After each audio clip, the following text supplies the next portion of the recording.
Cantemos con júbilo al Señor, que es nuestra fuerza.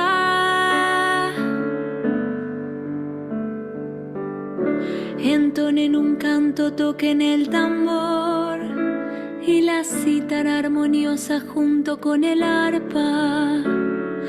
Toquen la trompeta al salir la luna nueva y el día de la luna llena, el día de nuestra fiesta. Cantemos con júbilo al Señor, que es nuestra fuerza. Porque esta es una ley para Israel, un precepto del Dios de Jacob. Él se la impuso como norma a José cuando salió de la tierra de Egipto. Cantemos con júbilo al Señor, que es nuestra fuerza. Oigo una voz desconocida que dice: yo quité el peso de tus espaldas y tus manos quedaron libres de la carga. Clamaste en la aflicción y te salvé. Cantemos con júbilo al Señor, que es nuestra fuerza.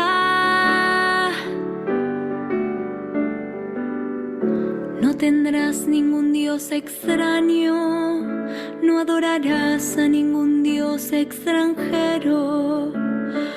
Yo, el Señor, soy tu Dios, que te hice subir de la tierra de Egipto.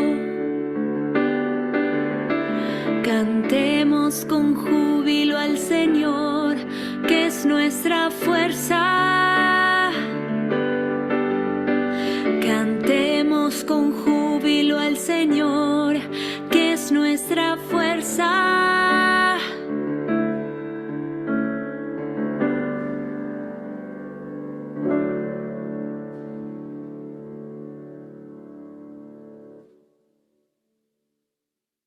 Hola, buenas noches. Gracias por tu compañía y tu presencia. Hoy, día martes 20 de febrero del año 2024, en nuestro espacio virtual de Biblia. Hoy, como todos los martes, con nuestro tema, nuestra clase de Jesús de Nazaret. Como todas las sesiones, le pedimos al Maestro Jesús de Nazaret que nos tenga la misericordia de acompañar esta noche junto con el Espíritu Santo, para que entre nosotros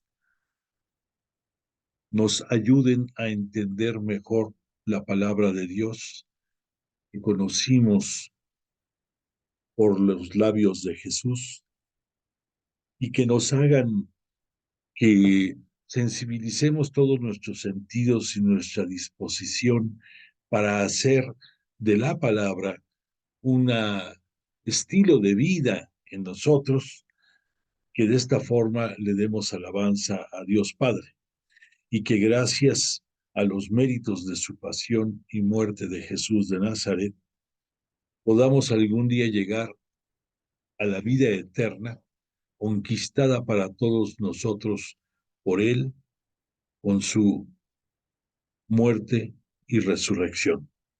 Bueno, por lo tanto, te invito a que todos juntos digamos en el nombre del Padre, del Hijo y del Espíritu Santo.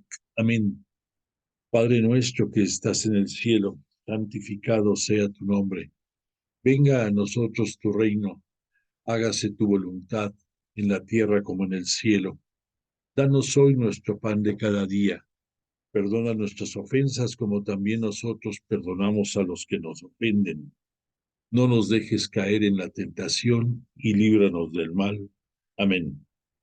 Gloria al Padre, al Hijo y al Espíritu Santo, como era en el principio, ahora y siempre, por los siglos de los siglos. Amén. Y pedimos la presencia del Espíritu Santo y decimos: oh Espíritu Santo, don de Dios y fuerza de lo alto, fuente de agua brotante de vida eterna, desciende y mora en nuestros corazones. Haznos verdaderos adoradores del Padre. Condúcenos a la plenitud de la verdad y transfórmanos en testigos de Jesús para llevar su nombre hasta los confines de la tierra. Amén. Bueno, relación al bello canto que escuchamos al inicio de nuestra sesión, te comento que este canto está sostenido, está basado en el Salmo 81, que lleva como para las fiestas de las tiendas. Este salmo es un hermoso salmo que habla del oráculo del Señor. Al decir oráculo, debemos de entenderlo como la palabra de Dios. Entonces, hay varios salmos que en momentos precisos dentro de la historia de la salvación van relacionados al tema de Yahvé Dios, fuerza del pueblo de Israel. En el Salmo 50, si tú tienes curiosidad, es un salmo en el que habla del apartamiento del pueblo de la palabra de Dios Padre. Va pasando el tiempo y por la influencia de algunos escritos bíblicos, muchos de ellos contenidos en el Deuteronomio, va cambiando la mentalidad y la disposición del pueblo de Israel. Y en este salmo, que es el 81, está en el momento de reconocer la grandeza de Yahvé Dios, que lo sacó del cautiverio en Egipto y que los conduce hacia las tierras prometidas.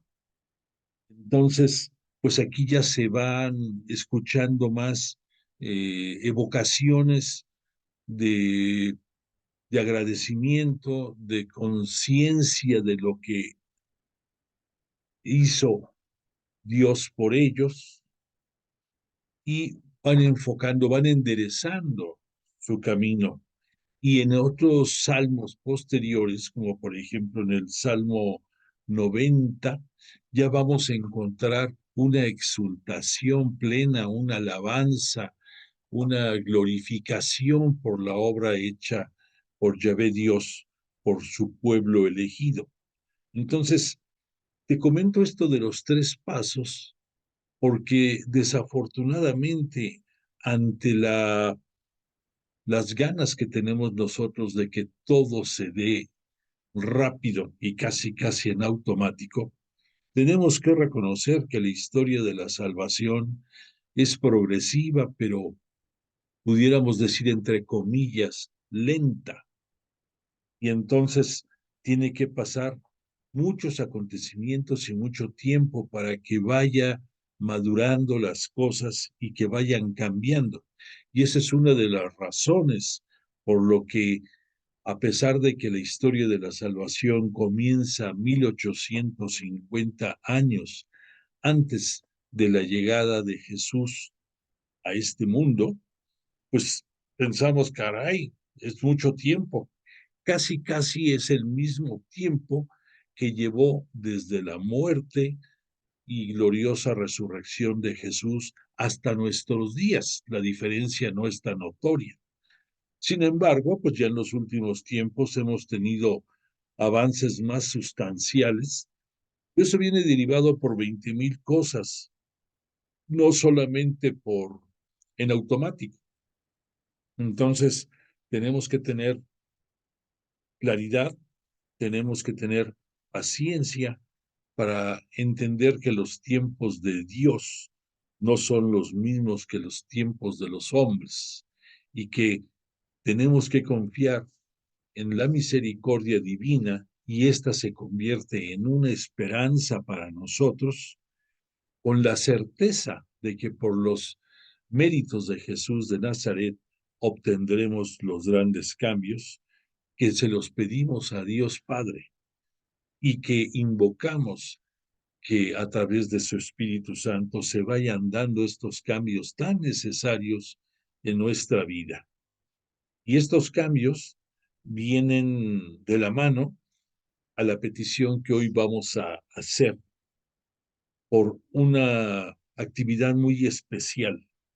Estamos viviendo aquí en la Arquidiócesis Metropolitana de la Ciudad de México, estamos viviendo discernimientos y reuniones para poder definir con mayor claridad las líneas de acción que en cada parroquia se van a dar para llegar a los segmentos de población más necesitados de la presencia de Dios a través de nuestras parroquias, a través de nuestros ministerios pastorales y sobre todo a través de los laicos que como tú, como yo y muchos más, somos la imagen que ante muchas personas de nuestro prójimo es lo que ven como testimonio de la iglesia, como imagen de la iglesia.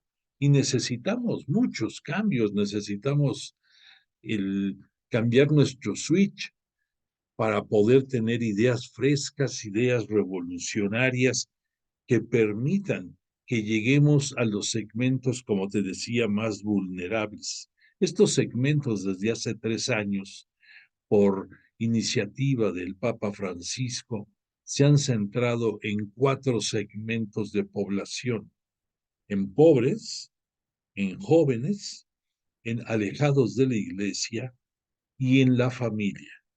Y sobre estos 4 destinatarios se van trazando las líneas de acción correspondientes.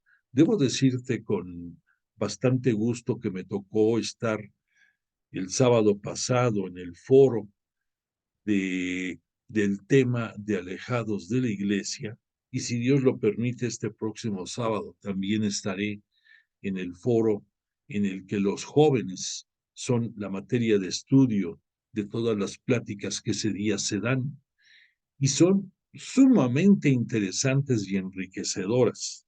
No tienes idea de toda la gente que está participando de este esfuerzo. El sábado pasado éramos aproximadamente 500 personas reunidas en el Seminario Conciliar Menor de la Ciudad de México, trabajando por encontrar este discernimiento de parte de Dios a través del Espíritu Santo y por Jesús de Nazaret llegar a conclusiones que nos permita llevar su palabra, como decimos en esta oración, hasta los confines de la tierra. Entonces no es fácil el coordinar los esfuerzos de todos, el tener la disciplina, el tener el respeto por las jerarquías, pero que todos vayamos enfocados hacia un fin común, que es el llevar la palabra de Dios hasta los confines de la tierra, como decimos, y que seamos en cierta medida agentes de cambio de esa agua brotante de vida eterna que Jesús nos da desde que murió por por el abatimiento del pecado, y que gracias a esto nos abrió, después de su gloriosa resurrección, las puertas de la vida eterna.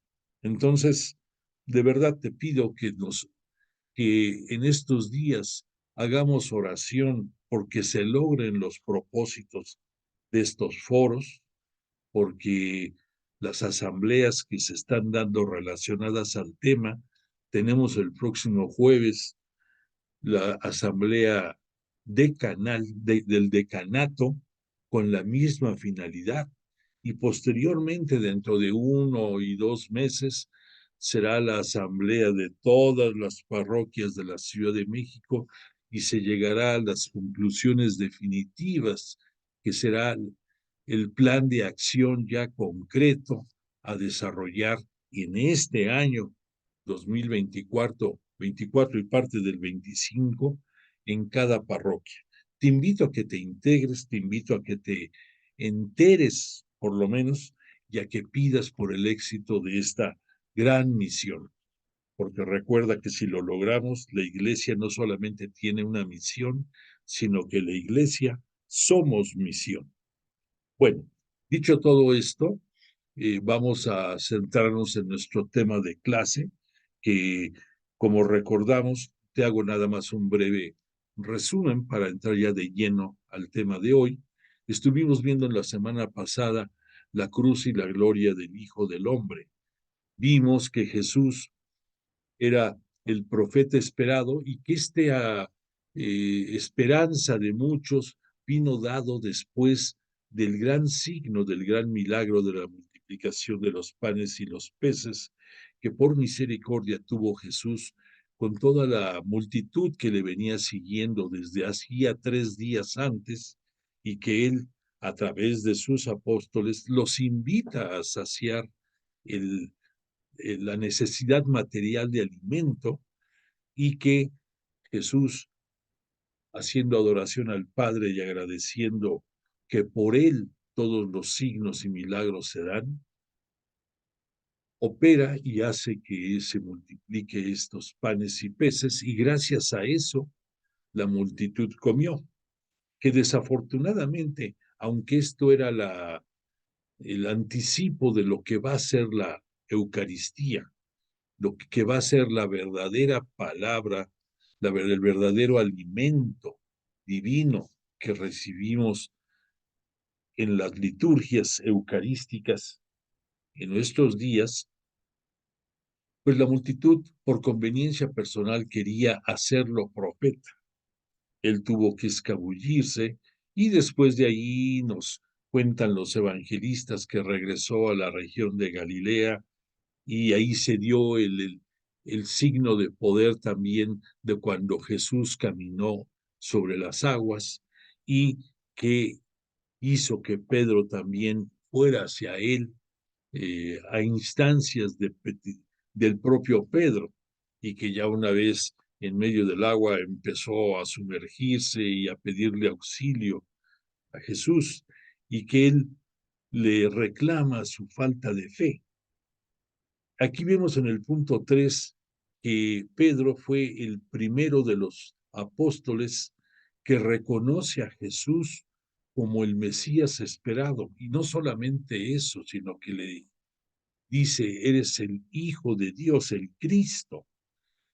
Y entonces, en ese instante, fue cuando Jesús de Nazaret le otorgó la potestad de ser el cimiento de su nueva iglesia cristiana católica, Jesús, y lo hace la columna vertebral de la misma. Entonces es un momento muy, muy especial que vino después del reconocimiento de Pedro a Jesús y que el maestro le dice, dichoso tú, Pedro, porque por lo que manifiestas eso no te lo confesó ningún humano, sino fue mi Padre que te lo hizo saber. Entonces ahí Jesús nos está dando una catequesis profunda de que todo emana de Dios Padre. Y para poder llegar a Él, Jesús es la puerta, Jesús es el camino, Jesús es la luz, pero todo emana de Dios Padre. Y que la acción que genera todos estos esfuerzos, que los encamina y logra las conclusiones, es el Espíritu Santo. Bueno, pues también vimos que hubo 3 anuncios de la pasión de Jesús que les dio a conocer a sus apóstoles. Ya dijimos el primero, posterior al reconocimiento de la mesianidad de Jesús por parte de Pedro. El segundo de estos anuncios se dio después de que llevó al monte, probablemente el monte Tabor, a Pedro, a Juan y a Santiago, mismos apóstoles que en varios momentos clave del ministerio público de Jesús estarán presentes, como al final de su vida pública también lo van a estar. Y ahí se les manifiesta, se transfigura ellos, los apóstoles, se quedan atónitos y no hayan explicación alguna a que ven la escena de que está Moisés y Elías, cada uno de un lado del Señor, y que Jesús tiene un rostro transformado, una vestimenta, unos vestidos súper blancos, blanquísimos, que ningún textilero o artesano pudiera lograr en este mundo, y les llama mucho la atención, pero no lo entienden. Y este Pedro únicamente le invita a que si quieren hagan 3 tiendas para cada uno de ellos. Se presume, de acuerdo a la manifestación de los evangelistas sinópticos, que el tema del cual hablaban era de la próxima salida de este mundo de Jesús de Nazaret. Obviamente, traduzcámoslo a su pasión y muerte de Jesús. Y una nube produce una sombra que cubre a todos los interlocutores y también a los 3 apóstoles, y que después de un momento de éxtasis en ellos, en los apóstoles, desaparece la nube, desaparece Elías, desaparece este Moisés, y Jesús recobra su figura cotidiana con la cual lo conocen sus apóstoles.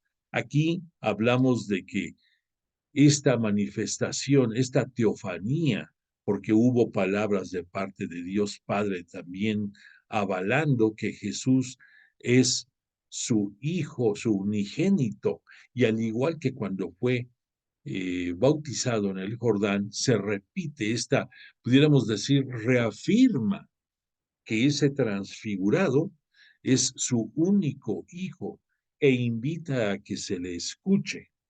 Por esa razón, cuando fue el miércoles de ceniza, dijimos, se nos invitó al arrepentimiento y a la conversión para creer en este transfigurado. Y dijimos que la imagen sublime, el rostro transfigurado de Jesús y su vestimenta, es una enseñanza que nos está dando Jesús de qué va a pasar contigo después de que vivas tu Pascua particular, entendiendo que Pascua significa el paso de la vida a la muerte, y que dentro del judaísmo recuerda el éxodo que hicieron los judíos liberados por Moisés por gracia de Dios Padre, y los 40 años que pasaron en el desierto rumbo a la tierra prometida. Pero esta manifestación de Jesús transfigurado es repito, una catequesis que nos da que eso va a pasar con tu cuerpo y con tu alma cuando llegue el instante, el momento en que abandones este mundo. Tu cuerpo, tu carne, tu sangre quedará aquí en tierra. Te convertirás en polvo con el paso del tiempo, porque polvo eres y de ahí saliste. Pero tu alma llegará a la gloria, llegará a la vida eterna si tú lo decides por tu libre albedrío y por tu fe en Jesús de Nazaret. Si tú lo decidiste, llegarás a la vida eterna con un alma transformada y un cuerpo transfigurado también. No te creas que vas a tener la misma apariencia humana que te ves en un espejo.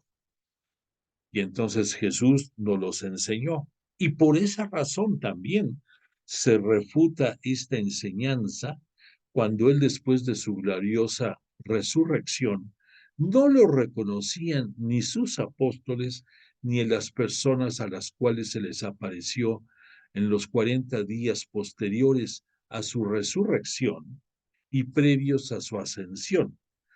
Recordemos que hubo una ascensión, pudiéramos decir, express de Jesús después de su resurrección para ser glorificado por Dios Padre, y ahí fue cuando fue reconocido por su gran labor en este mundo como hombre y recibió mayor Espíritu Santo, mismo que le pidió a Dios Padre enviara en el día de Pentecostés a sus necesitados apóstoles, porque muchísimas de las enseñanzas de Jesús quedaron a medias, no porque no las hubiera explicado el maestro, sino porque a ellos, si a cualquier humano nos falta capacidad para entender, nos hace falta inteligencia para acrisolar sus enseñanzas, pensemos en estos apóstoles de, que tenían una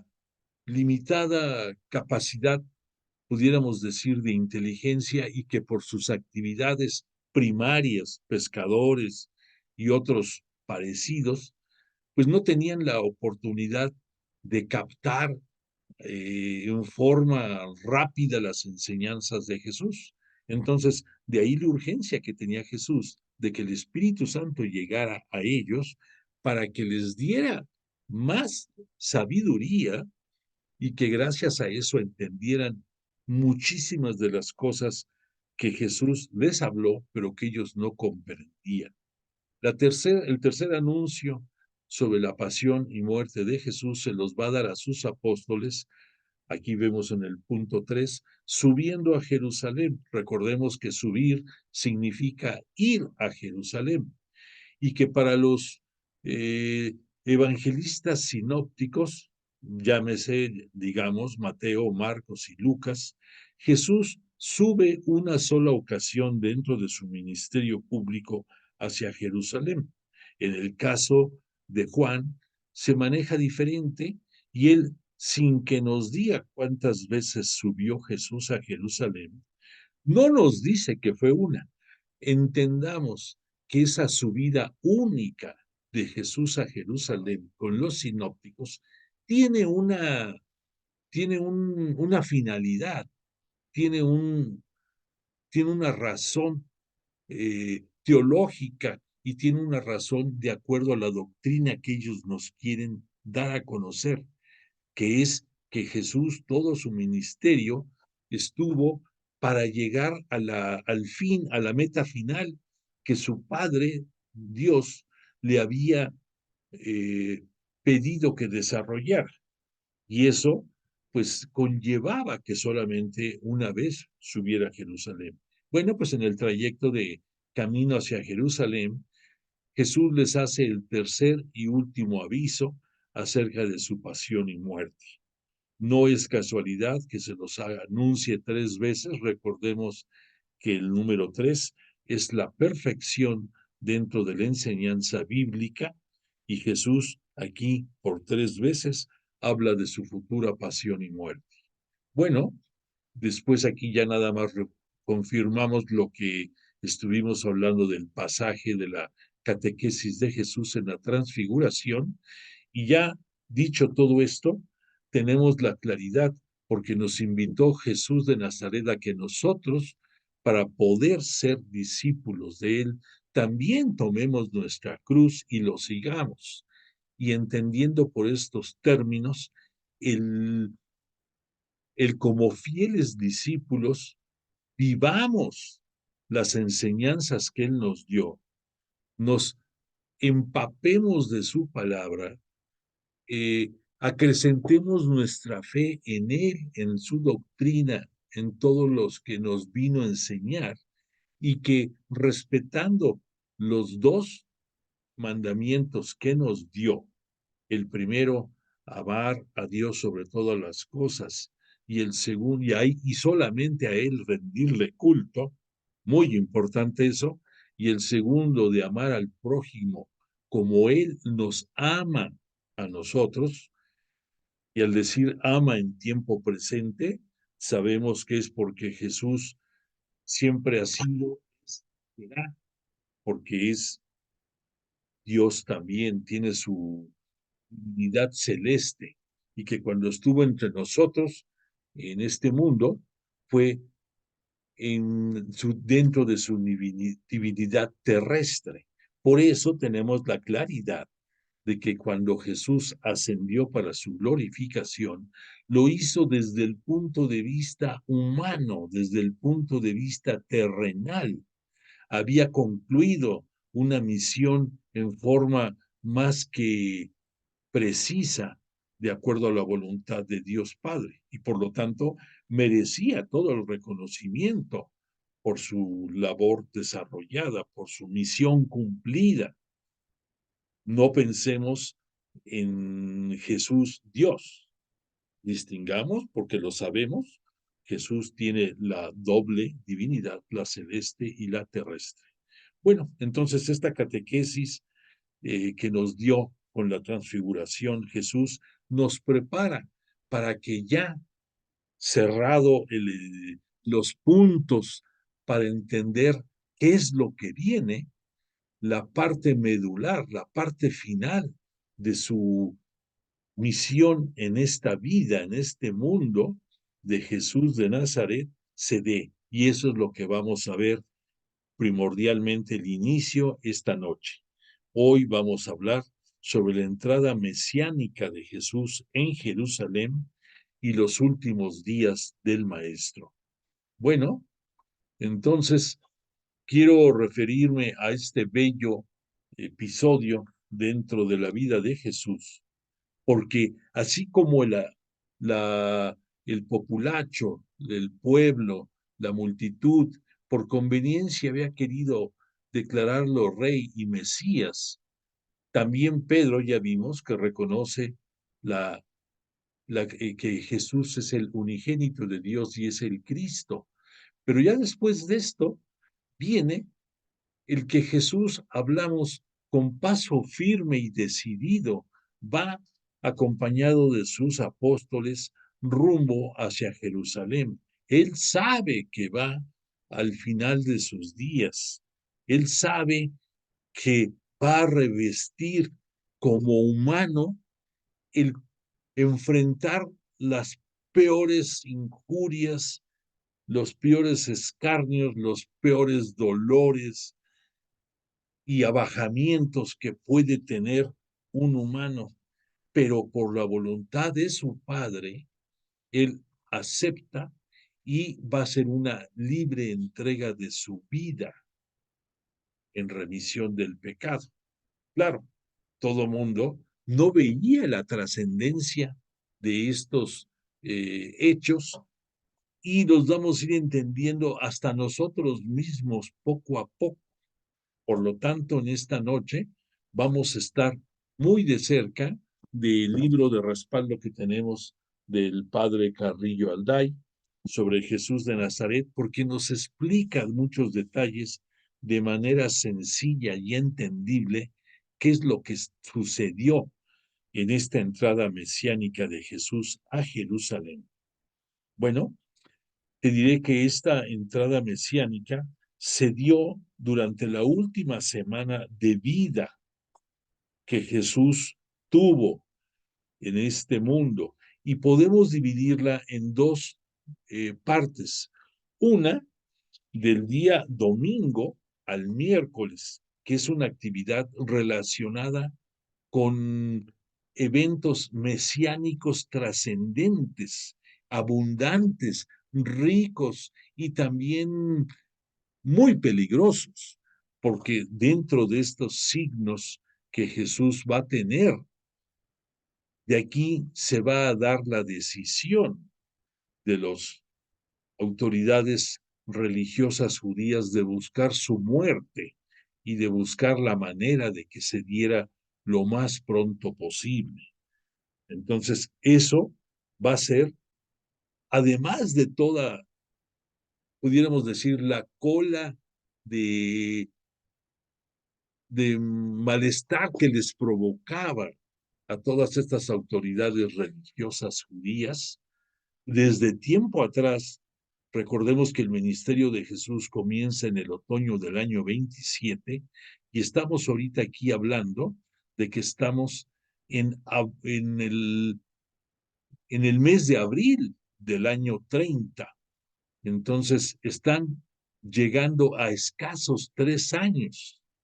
Y decimos 3 años porque te comento, dentro de la acumulación de eventos de estas historias, si se dieron 2 o 3 meses de actividad, se considera como un año dentro del tiempo que se haya dado. No quiere decir por fuerza que al decir 3 años fueran de enero a diciembre cada uno, sino que los eventos se dieron dentro de 3 diferentes años consecutivos, para que nos ubiquemos. Bueno, y la segunda parte de esta entrada de la última semana del ministerio público de Jesús se va a dar el día jueves y el día viernes. El jueves, la conclusión de toda su vida, de la celebración junto con sus apóstoles de la Pascua judía que ellos celebraban y de todo lo que conlleva dentro de los discursos de despedida de Jesús hacia sus apóstoles. Posteriormente, cuando después de haber anunciado la traición de la cual iba a ser víctima por Judas Iscariote, y después de su desplazamiento hacia el huerto de Getsemaní, viviremos junto con él intensamente su pasión, esa pasión que conlleva una agonía. Entendemos por la palabra agonía la lucha entre uno y todos los elementos contrarios a la salvación. ¿Recuerdas tú que cuando Jesús estuvo en el desierto, el maligno Satanás quiso desviarlo de la intención de su mesianismo y con 3 diferentes actitudes y preguntas, Jesús lo puso en su lugar y lo mandó a freír espárragos? Y no sé si recuerdes que de acuerdo a los evangelistas nos decían, y el maligno se retiró hasta el tiempo propicio. Ese tiempo propicio llega en esta última semana de Jesús entre nosotros. ¿Por qué? Porque el maligno va a ser el operador de todas las intrigas, de todas las sediciones, de todos los planes amañados de la multitud y de las autoridades religiosas judías para condenar a muerte injustamente a Jesús de Nazaret, haciéndoles creer a las autoridades imperiales romanas en la persona de Poncio Pilato, primordialmente representado, para que le condenaran a muerte a Jesús. Bueno, todas estas acciones, también la acción de traición de Judas hacia su maestro y de muchas acciones más, por ejemplo, el que las turba, el populacho se uniera a las peticiones de las autoridades religiosas judías, muchos de ellos comprados, otros amenazados, otros por no saber ni qué pasaba, pero en todos ellos manifestado Satanás. Llega el momento en que vuelve a ser presencia. Y esto se va a dar incluso hasta en la propia cruz. Pero llegará el momento final en que Jesús lo va a vencer en la propia cruz. Y Jesús va a ser glorificado y va a ser elevado tanto en la cruz, a pesar de que no lo creas a primera vista, que digas, no es posible que entregando su vida de esa forma esté siendo glorificado. Pues sí, vamos a ir estudiando el por qué fue glorificado. Y que esa acción de ser elevado, de ser alzado, tanto en la cruz, en el montículo en que estaba el Calvario, y principalmente al ser elevado en su gloriosa glorificación, valga la redundancia, después de su resurrección, son los elementos con los cuales vence definitivamente al mal, al demonio, y ahí se manifiesta la soberanía y supremacía eterna de Jesús sobre el mal y sobre el príncipe de este mundo, pero no es fácil entenderlo así de buenas a primeras. Bueno, entonces, dicho todo esto, vamos a ver qué significó y cómo se dio esta entrada triunfal a Jerusalén. Dice, la entrada mesiánica de Jesús nos ha sido transmitida por los 4 evangelistas. Tenía que ser. Los evangelistas, los 4, nos citan momentos trascendentes en su vida, como lo fue el bautismo en el Jordán. Y cada quien a su manera, pero los 4 evangelistas lo citan. Tenía que ser aquí el reconocimiento público de su mesianidad de Jesús.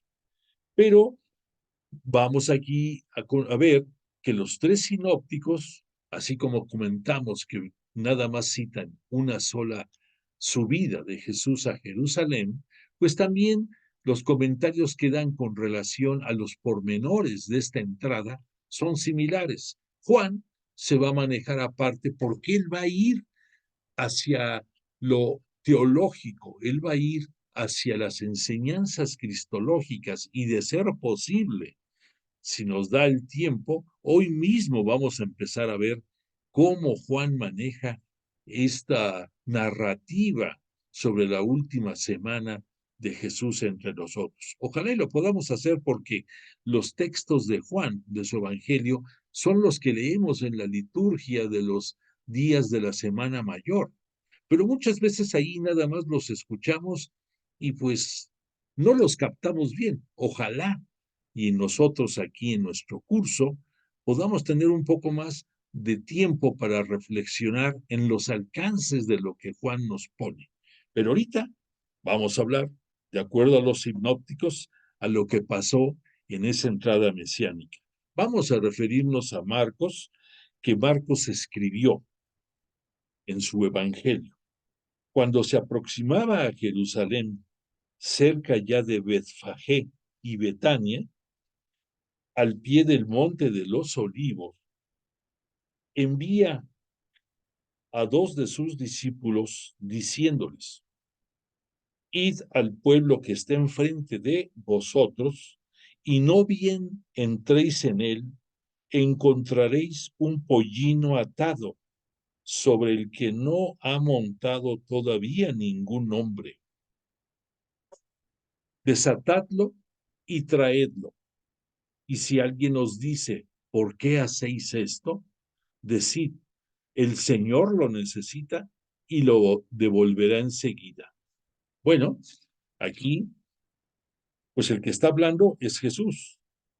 Betania es el pueblo, la población en donde él había obrado el volver a traer a la vida a Lázaro, y que citamos que esto fue una premonición probablemente sobre la propia muerte y resurrección de Jesús por el tiempo que iba a permanecer sepultado, los 3 días, una similitud, y que el efecto que produjo en todos, judíos, fariseos, etcétera, etcétera, pues los dejó absortos, y ese fue el evento determinante por el cual las autoridades religiosas judías, al ver que estaba alborotando, asusando tanto a la población, no porque lo quisiera hacer, sino porque por respuesta natural se sorprendían por la grandeza del signo de poder de Jesús operado. Entonces, ahí fue cuando Caifás, como sumo sacerdote asignado para ese año del Sanedrín, recordemos que como sumo sacerdote era la autoridad máxima y que tenía voto de calidad, pero él les hace ver a todos los integrantes, bueno, a gran parte de los integrantes, que no podían permitir que Jesús siguiera creciendo, porque si lo dejaban, no iba a haber ya poder humano para frenarlo. Y entonces, haciendo uso de la palabra, da una sentencia de muerte en pocas palabras al decir: más vale que muera uno a que se pierda todo el pueblo, refiriéndose a Jesús. Decía: más vale que lo matemos a él y que se acabe todo este alboroto que nos está causando. Entonces, esto, pues, son los antecedentes por los cuales Jesús cita que están frente a Betania. Probablemente ahí o Betfagé o Betania fue el lugar al que fueron por este pollino. Pero es muy interesante, déjame acabar de leer lo que dice Marcos y luego la explicación, no te la pierdas. Dice, fueron los apóstoles y encontraron al pollino atado junto a una puerta, fuera, en la calle, y lo desataron. Algunos de los que estaban allí les dijeron, ¿qué hacéis desatando al pollino? Ellos le contestaron según les había dicho Jesús y les dejaron. Traen al pollino ante Jesús, echaron encima sus mantos y se sentó sobre él. Muchos extendieron sus mantos por el camino, otros, follaje cortado de los campos, los iban poniendo delante y los que los seguían gritaban, Hosana, bendito el que viene en nombre del Señor, bendito el reino que viene de nuestro Padre David, Hosana en las alturas. Bueno, te quiero decir que estas expresiones finales, el Hosana debemos de entenderlo como una manera de decir alabado, eh, o sea que alabado sea el que viene en nombre del Señor, bendito el que viene de parte de nuestro padre David.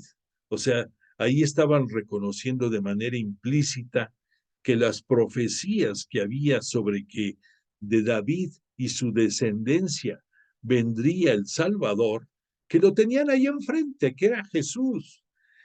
Hosana en las alturas era una alabanza a Dios Padre, por lo tanto reflejaba que estaban reconociendo en Jesús al enviado de Yahvé Dios. Entonces, aquí se están dando los tres reconocimientos, tanto al unigénito de Jesús, como al Hijo del Hombre, como también al Mesías, lo que las tres características de la personalidad de Jesús. Esto es interesante. Ahora, vamos a otra reflexión. Tal vez no te diste cuenta, pero te cité la palabra pollino en la narrativa de Marcos 4 veces. Y esto tiene un simbolismo. El número 4 dentro de la Biblia va relacionado a la tierra, a lo terrestre.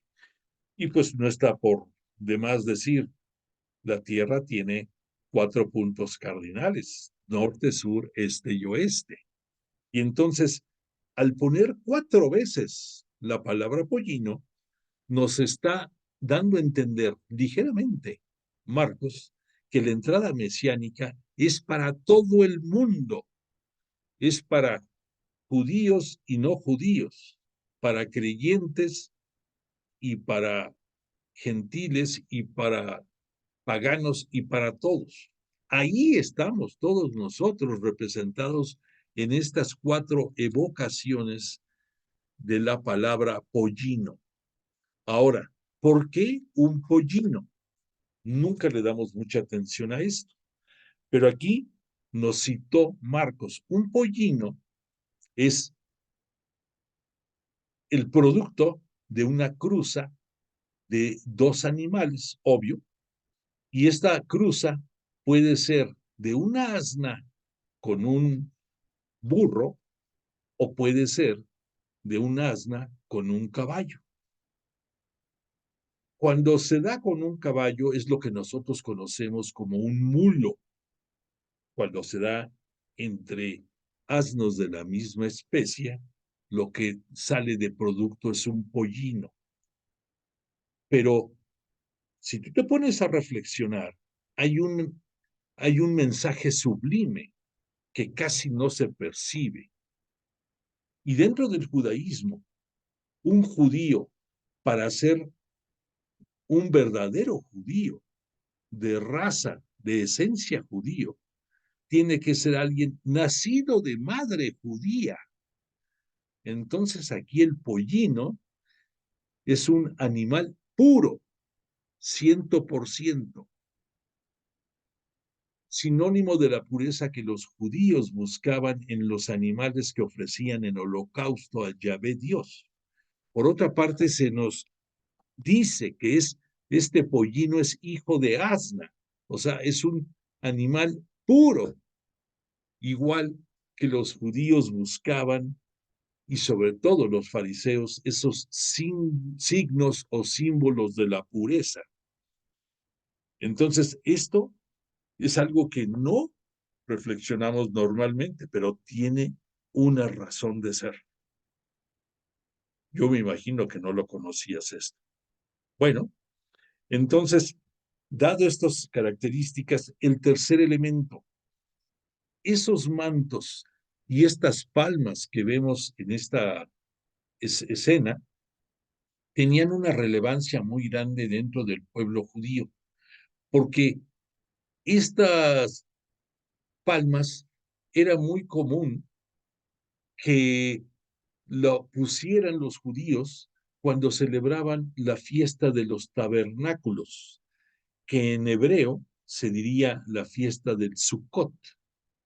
Esta fiesta de los tabernáculos nos hablaba del episodio de remembranza de el éxodo que tuvo el pueblo elegido de Dios, el pueblo judío,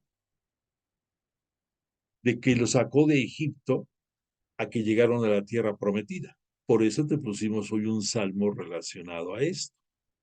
Bueno, pues entonces esta evocación nos habla de lo que estaba próximo a suceder, la celebración de la Pascua entre los judíos, ¿no?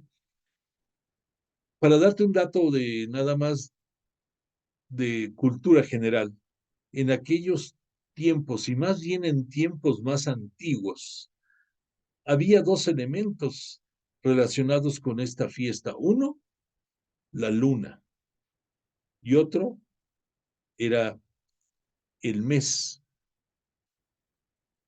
Si tú te fijas en las culturas ancestrales de muchas partes del mundo, antes de regirse por, por convicciones religiosas, lo hacían por creencias sobre la naturaleza. Y la luna tenía un lugar muy preponderante. Entonces, de acuerdo al novilunio o plenilunio de la luna en esos días, se va a dar la celebración de la fiesta de los tabernáculos. Y por esa razón se sigue respetando y mucha gente no sabe. Y luego dicen, ay, qué casualidad ahora en la Semana Santa también hay luna llena. Pues sí, sí hay luna llena, porque la calendarización de estas fiestas venían soportados del origen lunar. Cuando es aquí la entrada mesiánica de Jesús, es un mes antes, pudiéramos decir, de la celebración de los judíos de la fiesta de los tabernáculos. No quiere decir eso que la fiesta de los tabernáculos tuviera que coincidir con la Pascua, sino que había cuando Jesús está entrando aquí en Jerusalén, está la luna en el momentos cercanos al novilunio, al plenilunio, a la luna nueva, a la luna llena correspondiente a ese año.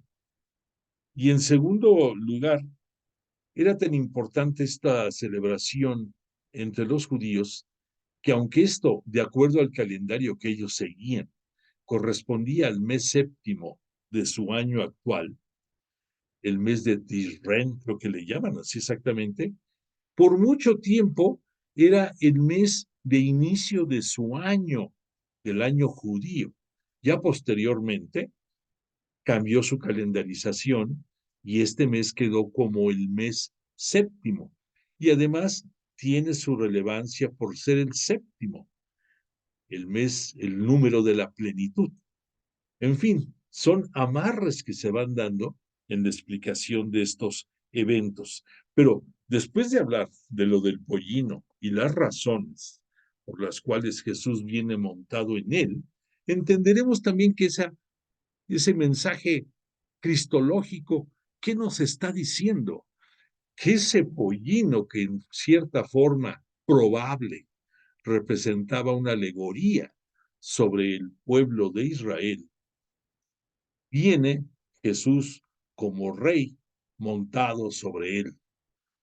Otro mensaje que sobre la ley, sobre, sobre todas las creencias que tienen sobre Moisés, ha llegado quien la supera, ha llegado el Mesías, ha llegado el profeta, ha llegado el unigénito, ha llegado el Hijo del Altísimo, y por eso va montado sobre un pollino. Y también por esa razón, pues la narrativa de que van y lo desatan sin pedir los apóstoles permiso a nadie. O sea, porque Jesús sabe que ha llegado su momento y es el momento de que todo el mundo conozca al Mesías. ¿A quién tiene que pedirle permiso el Mesías? A nadie. Por eso, ¿qué detalles nos hace llegar este Marcos? Y ni cuenta nos dábamos. Pero pues espero que enriquezca tu fe en el Maestro y nuestro Señor. Bueno, entonces continúo. Algunos presentes, al ver que desataban el asno, reaccionaron, pero los enviados respondieron según la instrucción de Jesús, que éste lo necesitaba y luego lo devolvería. Bueno, hubo las aclamaciones que comentamos de Hosana, bendito el que viene en nombre del Señor, que sería también una similitud de decir, salva, salva a tu pueblo, sálvanos, Señor. O sea que la palabra tiene varias acepciones, pero definitivamente todas sus acepciones son de alabanza. Bendito el que viene de nuestro padre David, lo que decíamos, el reconocimiento que del linaje de la estirpe de David iba a llegar el Mesías. Y esto está soportado, esta expresión, en un salmo, en el Salmo 118, y concretamente en dos versículos, que te los voy a leer. Son el versículo 25 y el 26 del Salmo 118. Y dice, Yahvé, danos la salvación, danos el éxito, Yahvé. Bendito el que entra en el nombre de Yahvé. Os bendecimos desde la casa de Yahvé. Yahvé es Dios. Él nos ilumina. ¿Sabes quién decía, además de que está escrito en este bello salmo, quién pronunciaba esto cada vez que llegaban las grandes peregrinaciones al templo de Jerusalén? Sus sacerdotes, sobre todo el sumo sacerdote, al dar la bienvenida a los peregrinos, esta era la forma en que los recibía. Entonces aquí no nos cita, por supuesto, que ningún sacerdote está recibiendo a Jesús, pero el pueblo es el que lo está recibiendo con toda la grandeza posible. No se podía tener mayores alabanzas en palabra ni en signos como las palmeras que ponían para que no pisara ni él ni el pollino el piso, la tierra, y los mantos que ponían como señal de servicio, de servidumbre, somos tus siervos, eres el Mesías. Es un momento apoteótico o apoteósico, ya ni sé cómo se debe de decir, perdonen, apoteósico. Entonces, la multitud aclama a Jesús como a su libertador nacional, a su Mesías esperado. Y entró Jesús a Jerusalén y llegó al templo. Esto hay diferencias en la narrativa entre los evangelistas. En el caso de Marcos, nos cita que, que el fin de esta entrada es el templo de Jerusalén. Entonces, para Mateo nos dice que fue al día siguiente, pero Marcos lo precisa que esta entrada implica llegar hasta el templo. Jerusalén es la primera y única vez que en los evangelios sinópticos Jesús sube a la ciudad santa, ya lo dijimos, la Sión bíblica. Sión es la colina en la que está la ciudad de Jerusalén. Por eso vemos esta expresión muchas veces, la Sión bíblica, porque es muy antiguo esta expresión y corresponde a una forma de referirse también a la capital de Judea, centro religioso del judaísmo. El deseo natural y la intención de cualquier peregrino que llegaba a Jerusalén era entrar en el templo del Señor. Imagínate tú como cuando un peregrino o un turista que viene de el interior de la República, de cualquier ciudad que te imagines, viene por primera ocasión aquí a la Ciudad de México, ¿a dónde quieren ir la mayoría de ellos? Quiero ir a la Villa de Guadalupe, quiero ir a donde está la Morenita. Bueno, pues en aquellos tiempos era el templo, el lugar de culto a Yahvé Dios. Y por eso todos los peregrinos van en esa dirección y Jesús no es la excepción en su entrada mesiánica. Déjame tomar un traguito de agua porque ya se me está yendo el habla. Perdón. Bueno, la entrada triunfal de Jesús en la ciudad santa y su ingreso al templo tiene una acción mesiánica y un signo profético. Son dos cosas, ¿eh? Repito, acción mesiánica y signo profético, simbólico. Él, Jesús, es la persona clave de ambas situaciones. Jesús quiso mostrar que entraba triunfante en Jerusalén, realizando la palabra del profeta Zacarías. Zacarías, que es uno de los profetas de los últimos tiempos previos a que llegara Jesús, escribió en su capítulo 9 y en su versículo 9: exulta sin freno, hija de Sión, grita de alegría, hija de Jerusalén. He aquí que viene a ti tu rey, justo él y victorioso, humilde y montado en un asno, en un pollino, cría de asna. El profeta Zacarías presenta al rey Mesías entrando humildemente en Jerusalén, montado sobre un asno. ¿Qué pretendió Jesús con este gesto simbólico de entrar en esa forma? Quiso colocar en sus justos límites las aclamaciones mesiánicas del pueblo. Jesús acepta ser reconocido como el Rey de Israel, el que viene en el nombre del Señor, pero él es el Rey mesiánico manso y humilde, montado sobre un asno, descrito por el profeta Zacarías, sin nacionalismos de ninguna especie. Recordemos que tristemente muchos de los judíos esperaban un Mesías nacionalista. Al decir esto nacionalista, es un judío libertador de Israel y vengador de las afrontas y desprecios que había sufrido Jerusalén en lo largo de su historia. Buscaban, esperaban un Mesías guerrero, un Mesías conquistador. Y Jesús, por petición de su padre, era un Mesías humilde y manso. Y por esa razón fue de esta manera que entró a Jerusalén. La gente preguntaba, ¿quién es este? Los que no le conocían. Y la gente decía, este es el profeta Jesús de Nazaret de Galilea. Has de decir tú, bueno, ¿y quién no le conocía? Piensa que las fiestas de la Pascua hacían que la población de la ciudad de Jerusalén no se duplicara, se sextuplicara en esos días de la Pascua.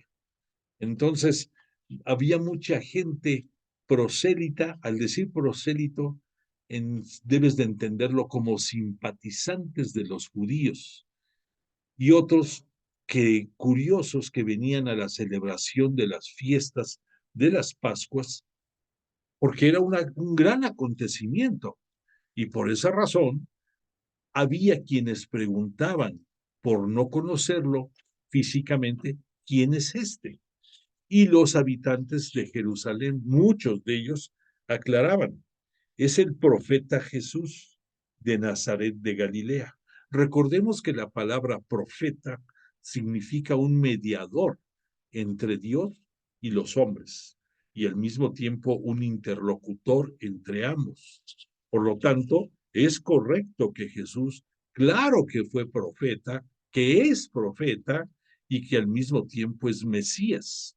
Así como los judíos a Moisés lo reconocen como profeta también, pero sobre su profetismo estaba la misión que Yahvé Dios le había dado de liberar al pueblo judío del yugo de Egipto, y su misión estaba por arriba de su profetismo.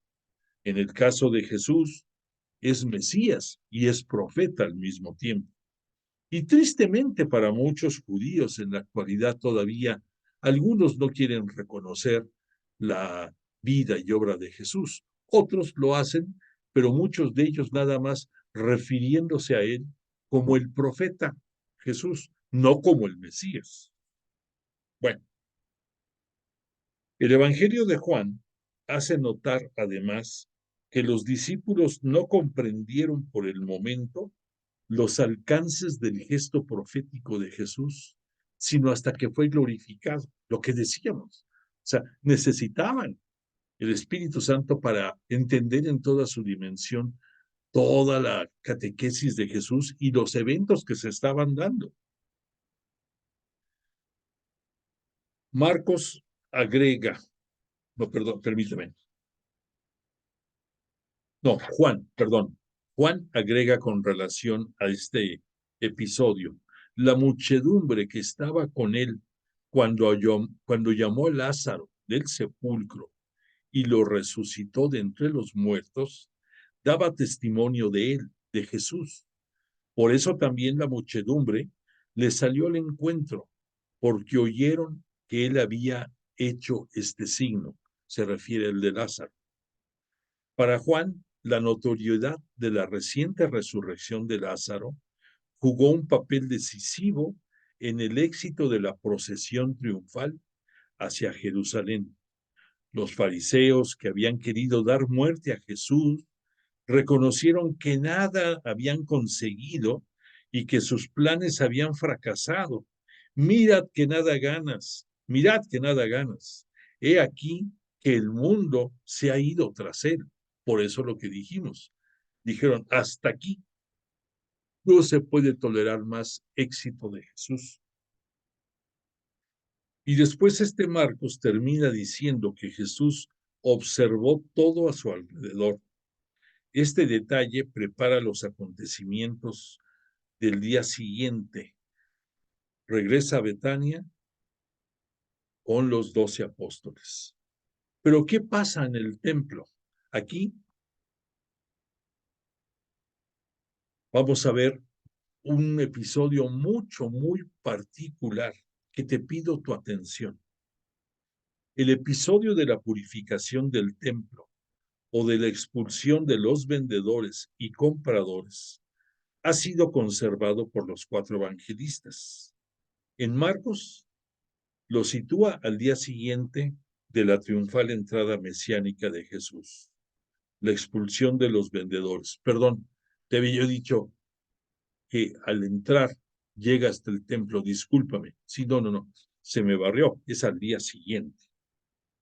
Este acontecimiento tuvo repercusión determinante en el proceso de la muerte de Jesús.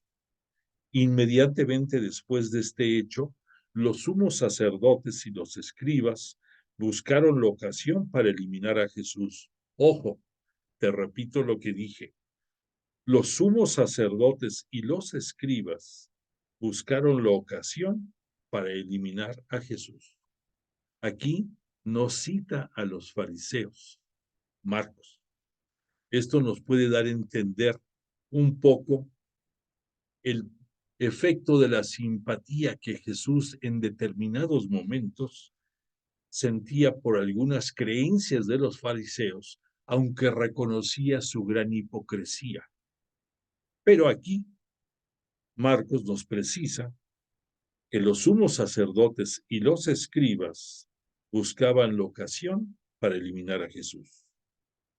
Y nos cita Marcos: llegan a Jerusalén y entrando en el templo, comenzó a echar fuera a los que vendían y a los que compraban en el templo. Volcó las mesas de los cambistas y los puestos de los vendedores de palomas, y no permitía que nadie transportase cosas por el templo. Tanto a vendedores como a compradores, Jesús los arrojó fuera del área del templo, de lo que venía siendo el patio de los gentiles. Recordemos que era el patio más exterior del templo, y su nombre era porque hasta ahí podían entrar gentiles y gente judía, sin importar distinción.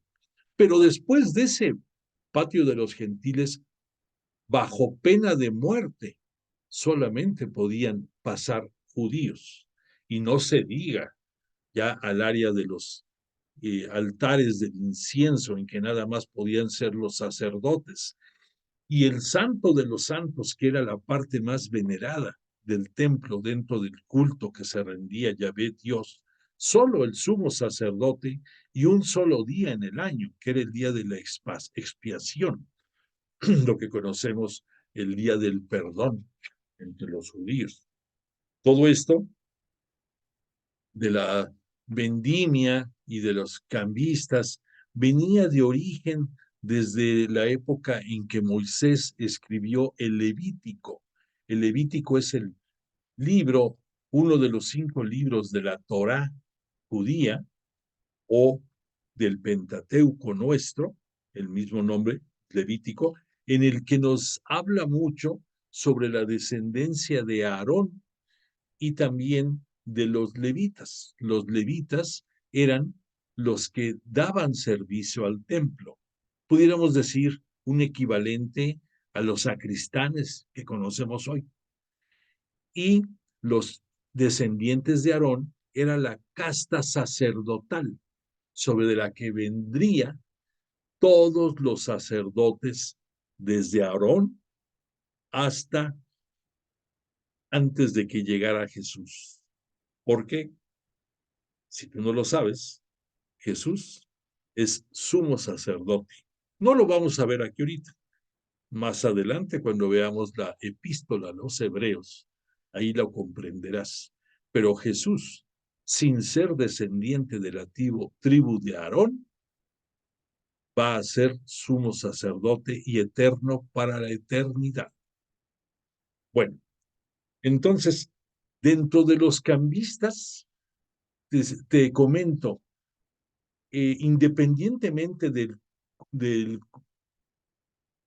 del uso común de las monedas que corrían en Jerusalén, que la mayoría eran de cuño romano y también muy frecuentemente de cuño griego por los turistas que llegaban a Jerusalén, tú para poder hacer tus ofrendas y compras de los animales para los sacrificios, tenías, y para tus ofrendas dentro del templo, tenías que usar la moneda única y exclusiva de circulación dentro del templo, que se llamaban los siclos. Y había lo más común era la denominación de medio ciclo, era lo que más se usaba. Tú escucharás que dentro del judaísmo de aquella época, escuchas mucho hablar de los denarios y de otras denominaciones más, que eran monedas con diversos contenidos de plata, de acuerdo a su cuño, de acuerdo a su importancia. Pero los ciclos era la única moneda permitida en el templo. Por lo tanto, dices tú, para que te adentres, era lógico que si se vendían los animales que se iban a utilizar para las ofrendas, pues se tenían que pagar. Y si la moneda de circulación eran los ciclos, pues había que cambiar tus moneditas, así como tú vas ahora a cambiar tu moneda por dólares o por euros, pues ahí la cambiaban por ciclos. Pero aquí hay un detalle muy trascendente que ahorita vamos a entrar a ello. Jesús pasó la noche, dijimos, probablemente en Betania, antes de llegar aquí al templo de Jerusalén. Y esta Betania se encontraba en una ladera del Monte de los Olivos, donde se va a desarrollar gran parte de la pasión de Jesús en próximos días. Según los evangelistas sinópticos, Jesús realizó la expulsión de los vendedores del templo para purificarlo de una profanación, pues en vez de ser casa de oración, se le había convertido el templo en un sitio de comercio y de rapiña. Y esto tiene su sustento en escritos de los profetas Isaías, del último Isaías y de Jeremías, que escribieron: no está escrito, mi casa será casa de oración para todas las naciones, pero vosotros la tenéis hecha una cueva de bandidos. A todo esto hay que agregar que hay otra connotación en un bello salmo, que es el Salmo 69, que expresamente en su versículo 10 cita: el celo por tu casa me devorará, y da un hondo significado cristológico a los acontecimientos cuando Jesús echó fuera del templo a los vendedores de animales, el derribar las mesas de los cambistas,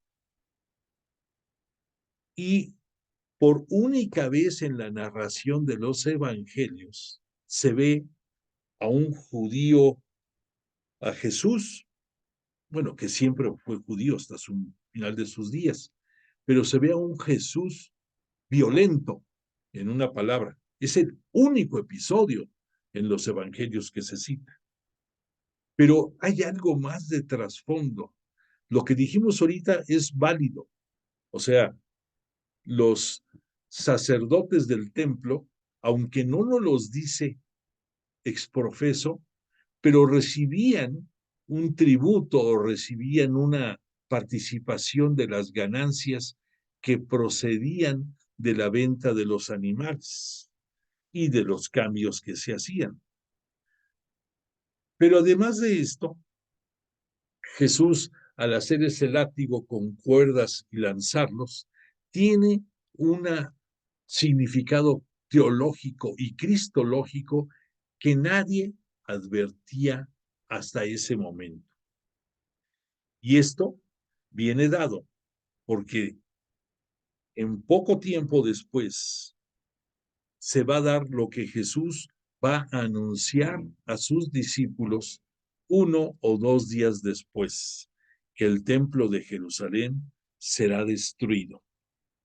Pero sin llegar a ese momento de la destrucción física que se dio en el año 70 por las tropas romanas, después de por muchos años estar de manera creciente confrontando a los israelitas, llegó un punto en que dijeron hasta aquí y los hicieron talco, y sabedores de que el templo era su principal sostén en la fe de los judíos, lo profanaron, lo destruyeron y únicamente dejaron en pie el famoso muro de los lamentos, que así conocemos nosotros, al muro occidental del templo, y que ahora es el único lugar de vestigio de esta magnífica obra que en un principio la erigió Salomón y que después de que fue también profanado y destruido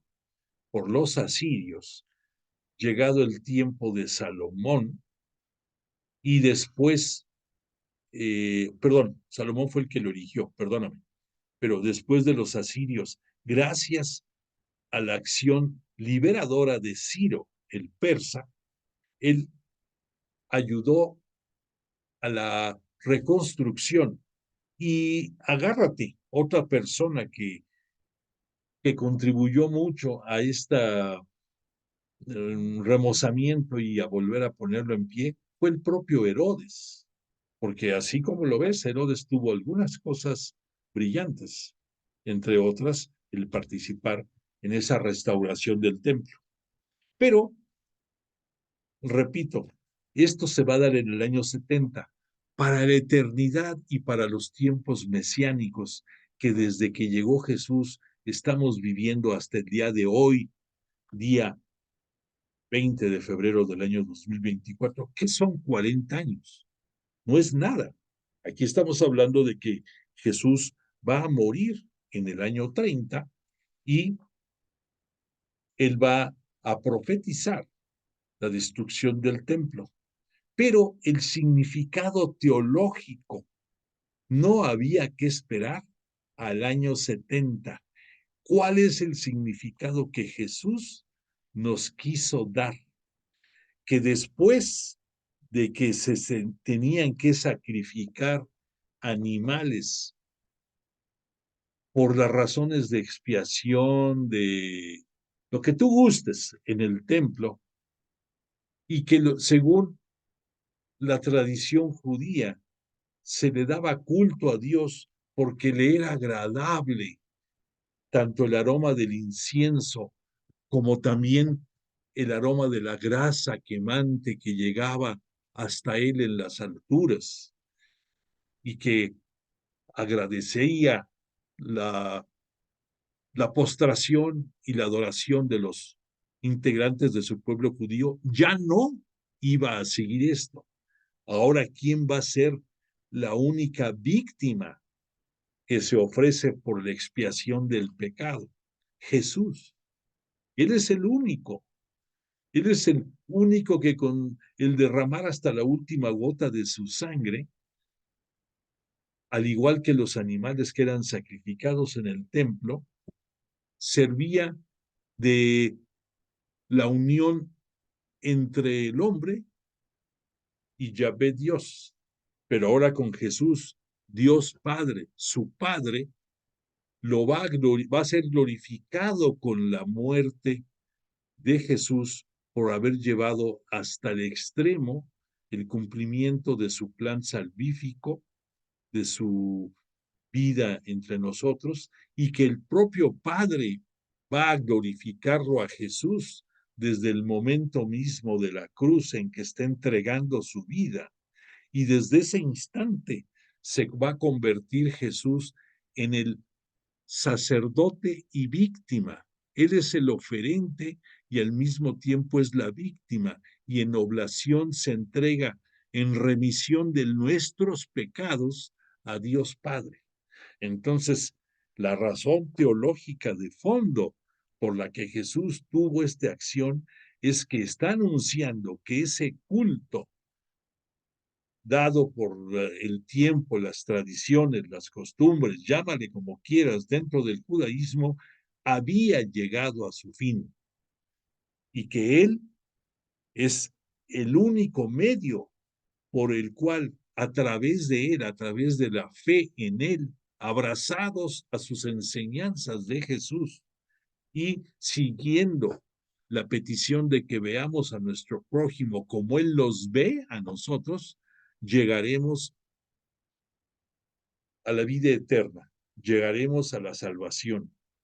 Nuestra fe nos va a justificar, como decía San Pablo, pero la salvación la obtendremos por la gracia de Dios, a través de Jesús. Es una gracia. Y por esa razón escuchamos en muchos pasajes que decimos, que se nos dice, perdón, recibimos gracia sobre gracia, porque ya el hecho de que Jesús de Nazaret viniera a este mundo es la mayor gracia que podemos tener. Pero por si fuera poco, Jesús en muchos momentos nos da gracia adicional, como por ejemplo lo puedes tú observar, porque por su gracia sobre gracia fuiste bautizado, porque por esa gracia sobre gracia el Espíritu Santo derramó en ti dones, y por esa gracia sobre gracia Él es nuestro camino, nuestra verdad y la vida. Entonces ya entendiste cuál es el fondo teológico y el fondo cristológico de esta entrada mesiánica de Jesús a Jerusalén. Bellísimo episodio. El tiempo nos devoró, ya no pudimos hablar más, pero continuaremos la próxima semana, si Dios lo permite, el próximo martes, porque vienen las partes más enriquecedoras de la vida de Cristo Jesús entre nosotros. Y lo que te había yo anunciado de estar viendo sobre el Evangelio de Juan, pues también espero que nos vaya dando tiempo de hablar un poco más, poco a poco, acerca de su trascendencia y profundidad. Por lo tanto, por de pronto, agradecemos a Jesús de Nazaret, a nuestro Mesías y Señor, a nuestro Maestro, a nuestro Rabuní, a nuestro hermano mayor, esta entrada triunfal a Jerusalén y sobre todo a nuestro corazón. Que tengas una agradable noche. Si puedes dar constancia de tu asistencia, que tengas unos bonitos días, una bella semana, y si Dios lo permite, nos volveremos a encontrar en este espacio el próximo martes. Te pongo la canción de cierre. Que descanses.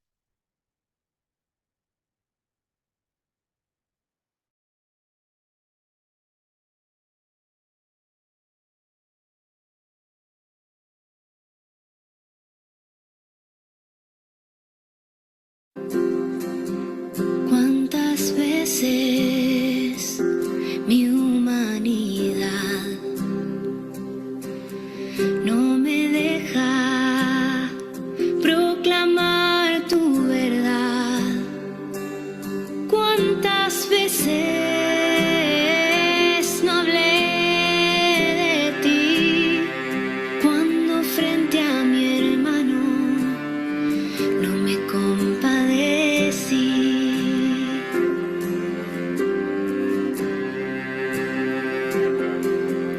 Hoy me enseñas que hay que perdonar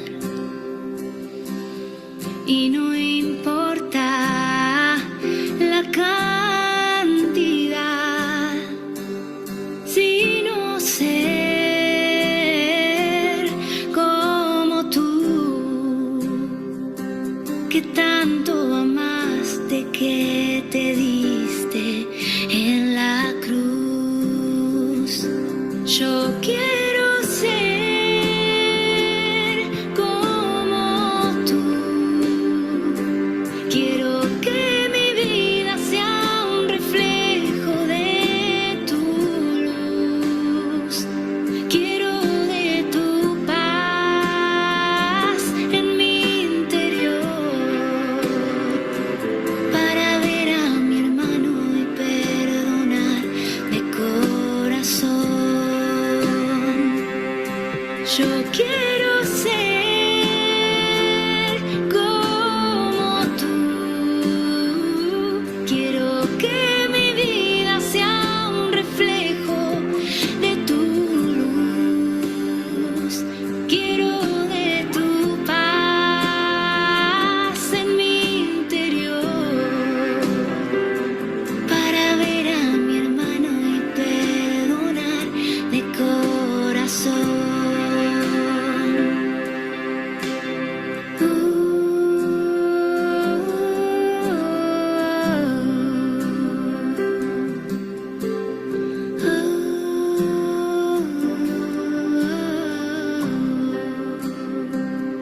Yo